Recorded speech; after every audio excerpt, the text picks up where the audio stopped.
Gaming was in a bit of a rough spot in 1977. People were fed up with the endless Pong clones and lack of new and original ideas. People just weren't that into gaming anymore because of all of that, and even some big names like Atari and Magnavox were feeling it. This is what some call the video game crash of 1977. A lot of companies went bankrupt due to making game consoles cheaper because of insane supply of similar clone products. It was a very sloppy era of gaming. But despite this sort of fatigue occurring in gaming, some pretty big things happened this year. For one, the Atari VCS, that was later on named the Atari 2600, released in September 1977. It was priced at $200, so about $1,000 $1,000 in 2024. It was very expensive, but it still sold between 350,000 and 400,000 units during the latter half of the year. It apparently wasn't what they expected. It seems that Atari expected to sell more, but since customers were not familiar with multi-cartridge consoles, and due to the many shipping delays they had, well, they did not meet their expectations. The game was released alongside a Combat cartridge, with 8 other games available for a separate purchase. This console would end up turning Atari into more of a household name, and the symbol of gaming, at least in the West, for a good long while, especially at-home console gaming. What else happened in 1977? Well, the Apple II was released with the price equivalent in 2024 being $6,740. Jesus Christ. It was a very impressive machine for its time though, and it was very effective. Enough so that it was used throughout the entire 80s, although it did receive new versions during that time period. It really started a new era in personal computing, and a lot of competitors began arising after it in many different parts of the world, as the Apple II's success stayed mostly in the United States. Now, how does all this Apple II nonsense relate to gaming? Well, certain parts of the Apple II were inspired by the Atari game Breakout, or rather, its code design. But that's just a little fun fact and nothing too major. The real reason is that the Apple II and its competitors would become a major part of gaming in the coming years. Commodore, Apple, Tandy, and their other competitors are really at the birth of the home computer market. Because before this, I have talked about mainframe computers, but with these computers coming to the home, well, this is really the birth of the home computer market. And with the birth of the home computer market also comes the birth of the home computer gaming market. The first PC games come out in this era. And that's why the Apple II and its release and the arrival of many of its competitors is very significant in the history of gaming. But that is not really the point of this video today. You will start seeing computer games appearing on my lists very soon, actually, on these lists, but not today. Today, I'll be talking about the 13 games from 1977 I tried out, my rankings for them, and I'll also be talking about some extra stuff. Now, just like last time, I will first talk about some games I did not try, but I want to mention anyway. But this time, I'm gonna be more quick about it. So first up is Space Wars. It's a multi-directional shooter made by Cinematronics for the arcades. It is very similar to the games Space War and Galaxy Game. Honestly, if I remember correctly, I skipped it because I found no easy way to play a working version of it, or something along those lines. Then again, it seems very similar to games I've already played, so maybe I skipped it because of that. I honestly don't remember, it was a long time ago when I skipped this game. Blackjack. It's a video game about the card game Blackjack. Imagine that, huh? You probably did not see that one coming. Yeah. Well, it's a video game that was developed and released by Atari, and it's also one of the first 9 releases for the VCS, or the 2600. From this point forward, I will be referring to the console as the 2600 and not the VCS. Now, as for why I skipped it, well, there's one very simple reason. I don't know how to play blackjack. Circus. It's a block-breaker arcade video game made by Exidy, where one controls a seesaw and a clown to pop all balloons in a level. I did not play it because I just decided I'll play the Atari 2600 port in the 1980 episode when that port came out. Indy 500. It's a racing video game made by Atari and one of the launch titles of the 2600. It has multiple game modes for racing, and crash and score, and tag. Now this is a game I actually technically played, since I did try to play a variant of it, but I couldn't turn my car around at all, so I just considered my experience was mute, and yeah, the version I tried to play was so fucking broken, I can't honestly talk about it, and so I just decided to skip it. But I felt the game deserved a mention anyway. Now, let's get to the lovely, beautiful 12 games I played, in a rough order of how much I enjoyed them. Number 12, Basic Math. Basic Math is an educational game programmed by Gary Palmer and published by Atari for the 2600 as one of its launch titles. The game features a series of arithmetic problems involving addition, subtraction, multiplication, or division. And it's exactly what it sounds like. Nothing more. It's just basic math. There is nothing good or appealing about it. All the problems of Atari games, no positive sides. It looks, sounds, and yeah, it's just horrible. It's just horrible. It's just basic math and it doesn't even function well, I think. And yeah, it's not my thing. I don't like it.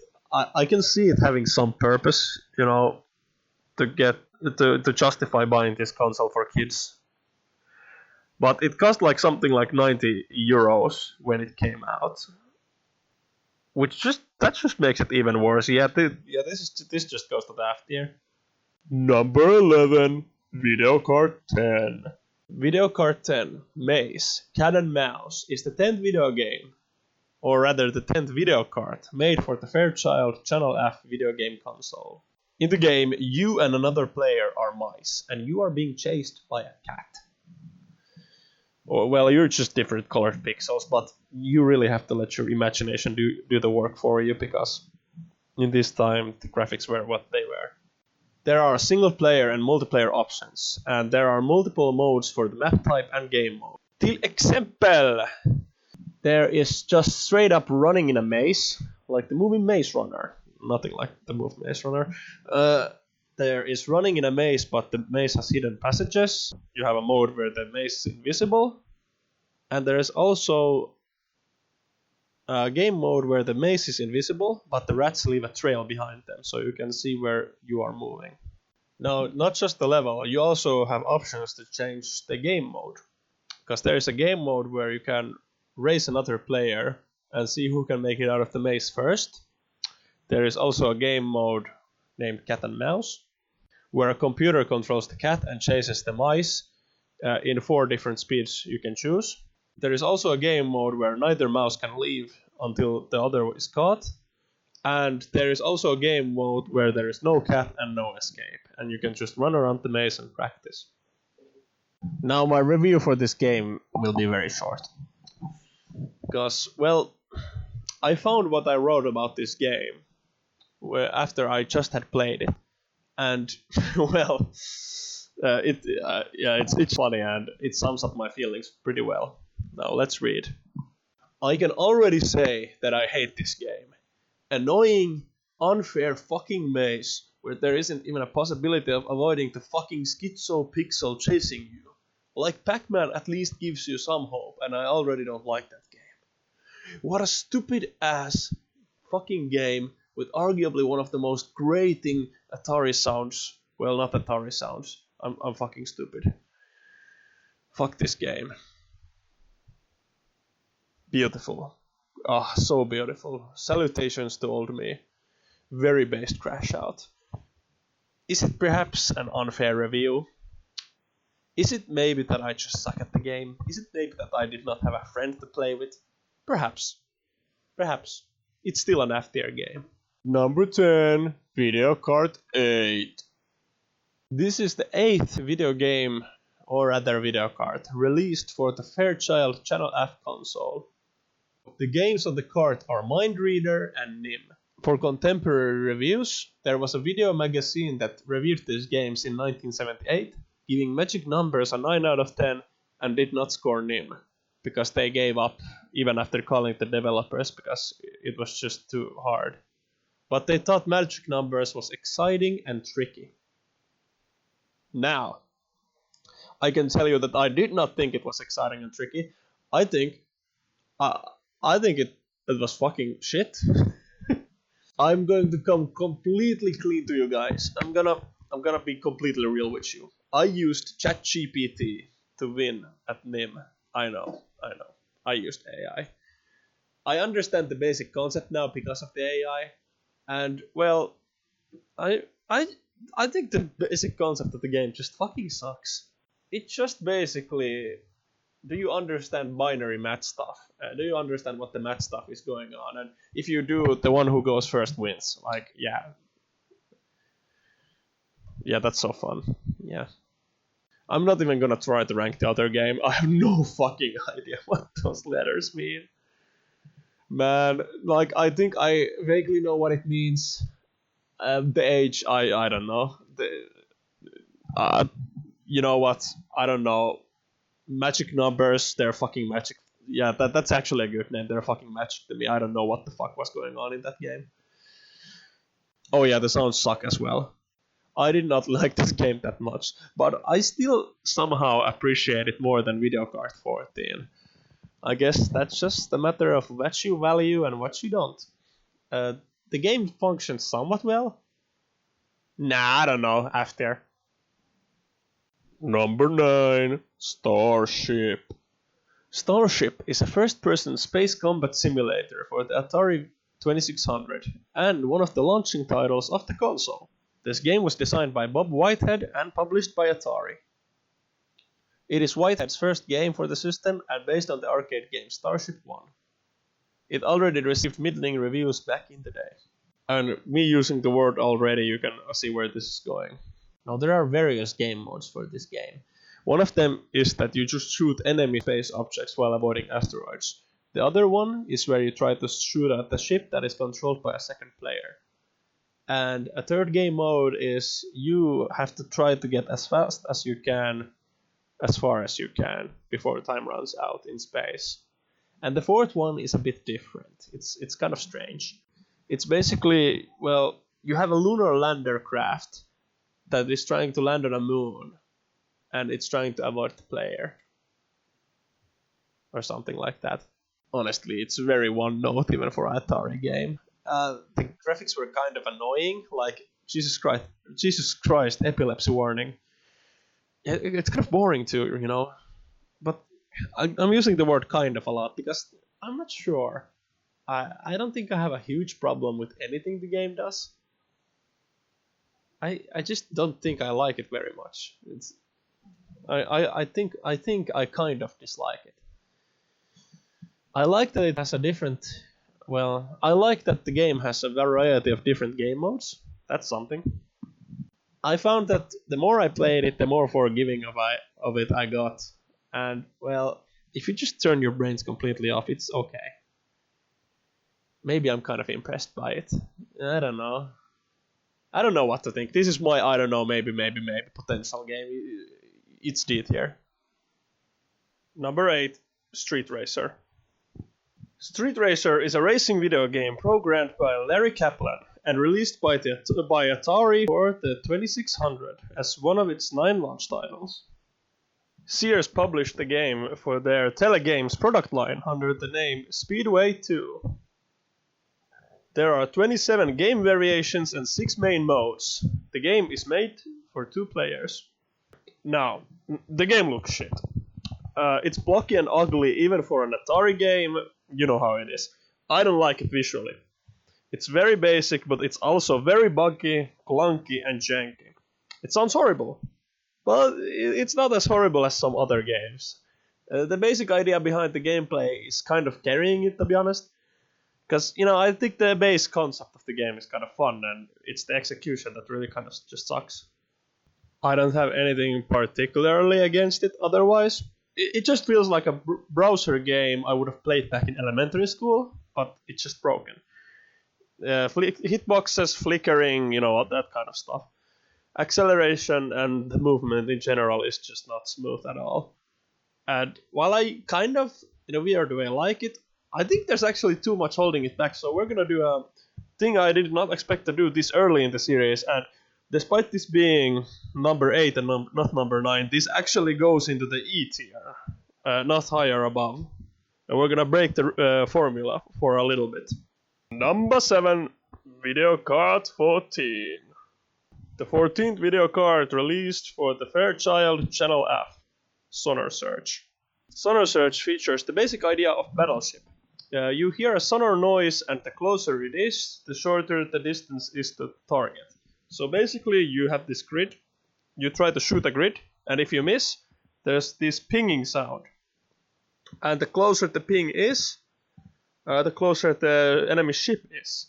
You have about 100 tries to hit enemy ships and sink them. In the two-player game, players take turns sinking their ships. So yeah, basically normally you play against an AI, but you can also play against a human. Yeah, honestly, it's an okay to a fine game, I guess, maybe.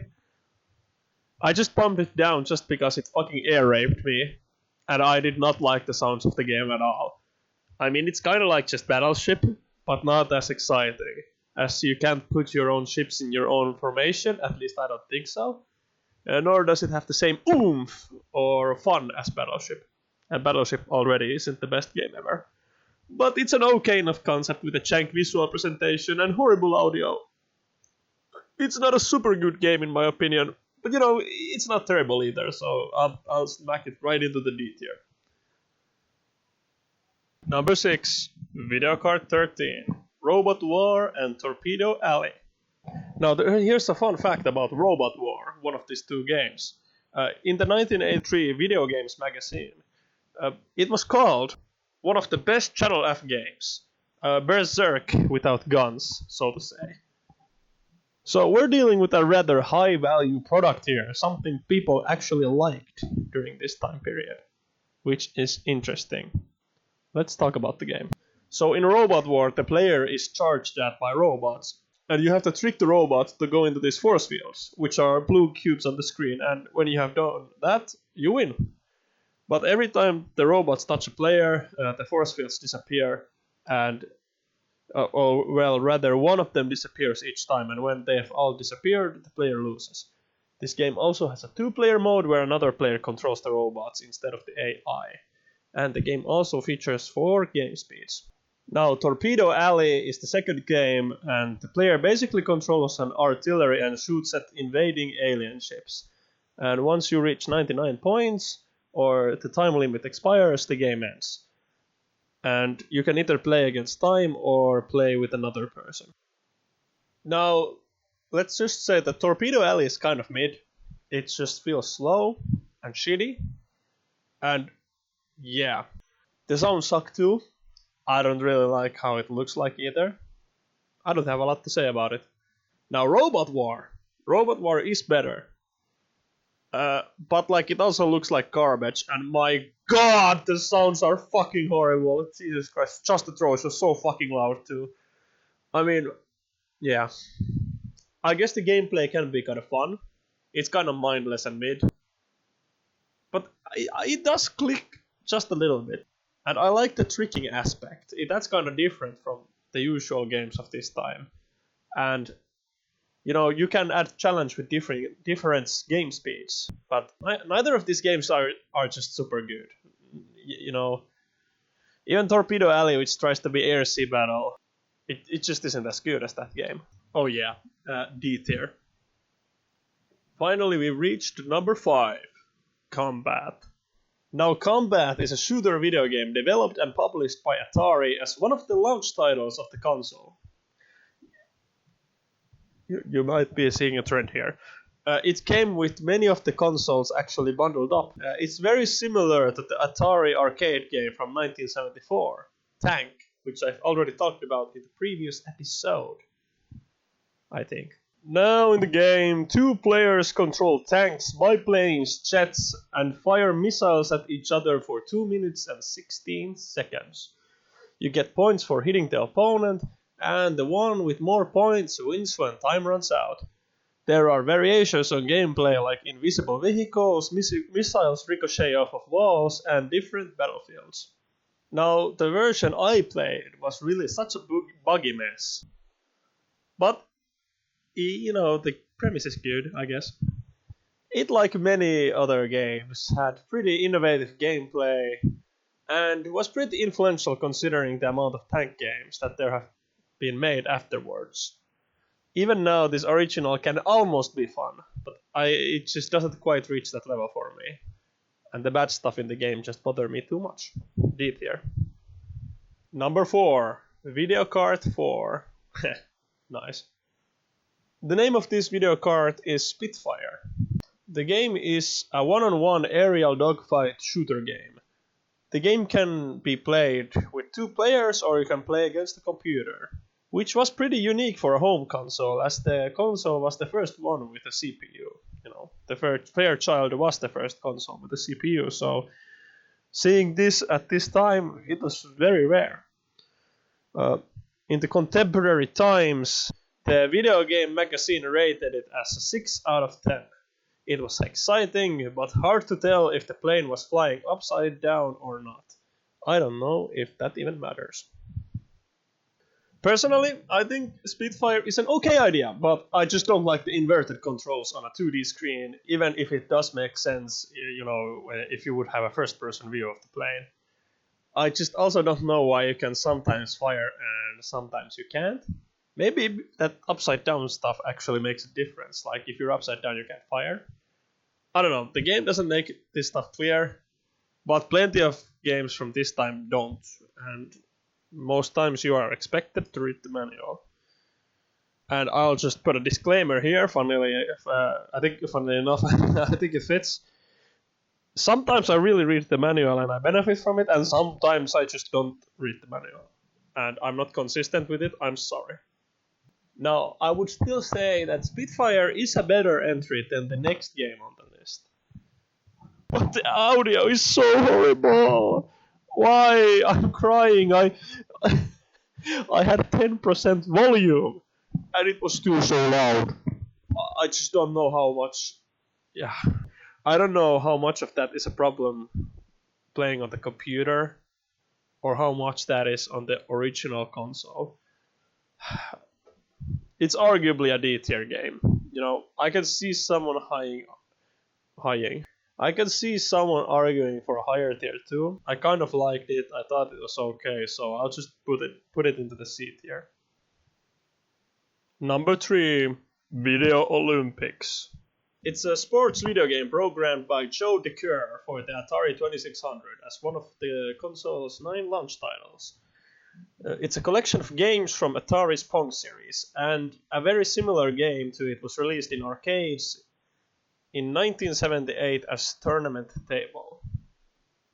Yeah, look, I'm gonna keep it real. It has 50 modes, but most of them are basically the same, and I could see no big differences. The differences I could see, well, there was Pong, Super Pong, Foospong, soccer, ice hockey, basketball, Pong. It's Pong. When it released, it had a positive reception, and even some retrospective reviews look at the game a bit fondly. Maybe a bit too fondly. No, I'm just being dramatic. If Pong is C tier, how can this not be C tier? Like, there's basic Pong and like a million variations of different Pong games. It's fun enough with 2 people. Can be competitive. Sounds suck balls, but yeah, that's just the thing this time. I think some of the game modes can be quite quaint. It's so simple it's hard to fuck up. There are some bugs and old game jank, but even so, if I find Pong an okay game, this is an okay game. Though I will say that there is even one AI Pong game, which can be surprisingly brutal without knowing how to game it. Read, I'm just brain dead. It's hard to hit the damn ball with the smallest paddle. Yeah, gamer rage moment, whatever, I just suck at the game seat here. Number 2, Surround. It's a Snake video game programmed by Alan Miller and published by Atari for the Atari 2600 as one of its launch titles. So this is basically Snake. I'm sure most are familiar with the concept of the game. You navigate a moving pixel around an enclosed area, and every time you move, there's a wall block placed right behind you. When the other player hits the wall of an opponent, the opponent gets a point. It's similar to the 1976 game Blockade by Kremlin Industries. Now, Surround itself also inspired other developers to make Snake-like games. Speed and the number of directions changed in different game modes, and the game also had 2 modes where players could make graffiti. Its graphics and sound suck. I don't know how often I'll keep saying this. Maybe I'll just mention if the graphics are good.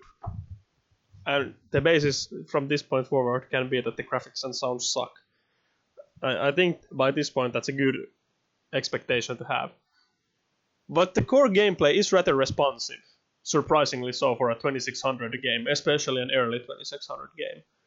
And it's quite effective for an old game like this. I honestly think it's an okay competitive experience, but it does require 2 people.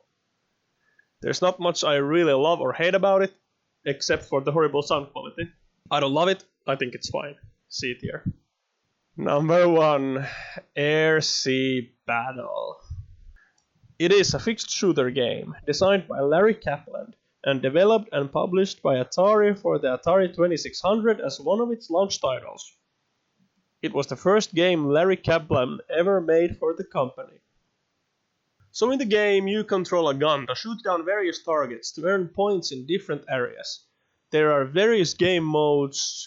There's one where a player can control the angle of the gun or move it across the screen or adjust gun speed. It depends on the game mode. And it was inspired by combat for multiple game modes and similar gameplay in games like Anti-Aircraft, Drop Zone, Seawolf, and Destroyer. It was received very well at the time, with, later on some naysayers joined in, saying it's actually crap. But honestly, for me, this is the best game so far. Like, better than anything before or during this same year. The sounds are still not the best, but like I said, they're almost always grating. And I also played this through my stereo, so it might affect my opinion. Look, all the game modes range from okay to good. Though I am partial to the first one for the fun mechanic where you can adjust the bullet in mid-air. And PvP might also be fun, but it seems like it's easily gamified. The AI is fucking stupid, of course, but it's the 1970s, so the AI is either impossible or it's stupid. What can you do? The gameplay is honestly very simple, and there's some jank to it and bugs. And quality of life features don't exist at all. But for what is there, I actually think it's surprisingly smooth for the time. And it's good. I think it's good. It definitely isn't the most mind-blowing experience of all time. But I think it's solid and it's a fun time. The gameplay variety is good as well. Yeah. I don't think it's crazy, like I said. But if I had to pick any game from 1977 or before it, it would have to be this or Colossal Cave Adventure. B tier. Okay, so we have a shorter episode this time. I think that's good. Now, you might have noticed something, and it's that there's a distinct lack of computer games from this time. But that's going to change, with the 1978 year of our Lord bringing about a whole slew of different computer games. The Atari 2600 also keeps chugging along, releasing brand new games. Old dogs like the Fairchild let out their last yelps, and new competitors step up. In the next episode, I'll be covering the year 1978 and the 13 games I played from that year. Peace.